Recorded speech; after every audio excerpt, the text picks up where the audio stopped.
You are looking at the true landmark, even the company trademark logo of Churchill Downs, the freshly painted Twin Spires, recognized around the world. They say the Kentucky Derby and Louisville to those who see them.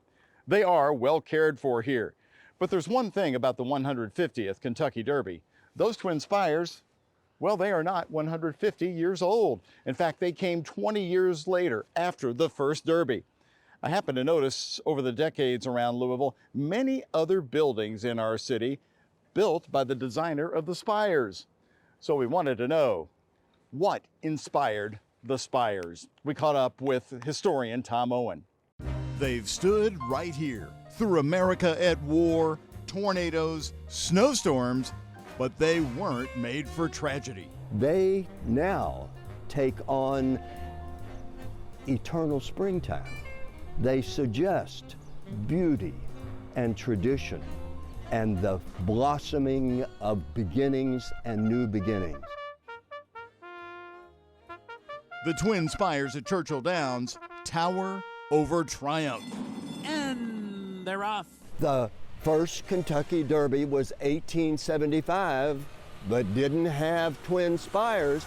In fact, it didn't even have the grandstand where the grandstand was built in 1895. We asked Louisville's most famous historian, 84-year-old Tom Owen, to unlock the mystery of who thought of those spires. There were new owners of Churchill Downs, and there was a new day coming. The spires were kind of an architectural afterthought. I'm suggesting to you they were not a big deal in 1895. Plus, he takes us on a tour of Louisville. D.X. Murphy, the firm that built the grandstand and the spires in 1895, was actively building other remarkable structures across the city at the same time. They surely must have been the busiest architectural firm in town. Like this public library at 17th and Jefferson. So the spires were only 18 years old. They were brand new nearly when they came down into this area and built this library. Well, I'm telling you, this firm, they did unbelievable number of projects. Yes, the library, 1913. And St. Patrick's School at 15th and Market. So if the spires were an afterthought, how did they become so world famous?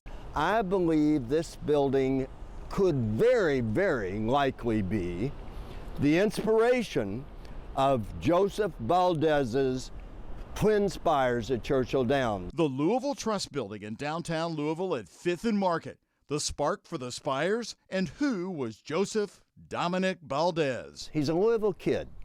He lives with his family at 23 or 24 years of age at 20th and Grand in the California neighborhood. Baldez went to St. X and was hired on not as an architect, but as a draftsman by D.X. Murphy. We also believe that Baldez learned just basic construction skills from his dad, who was the carpenter. Back to this building. The D.X. Murphy office was located right across the street from it during its construction. It was finished 2 years before the spires were built. Literally under his nose, because all during construction and immediately after completion, Joseph Baldez saw the Louisville Trust Building. Here are the original architect drawings of the spires, preserved today by the architecture firm Luckin & Farley. D.X. Murphy is listed, but Baldez is not mentioned anywhere on the plans. Take a look at the spires. Tall but thin windows, under the curved archways. There is the inspiration of the spires with the octagonal windows around it.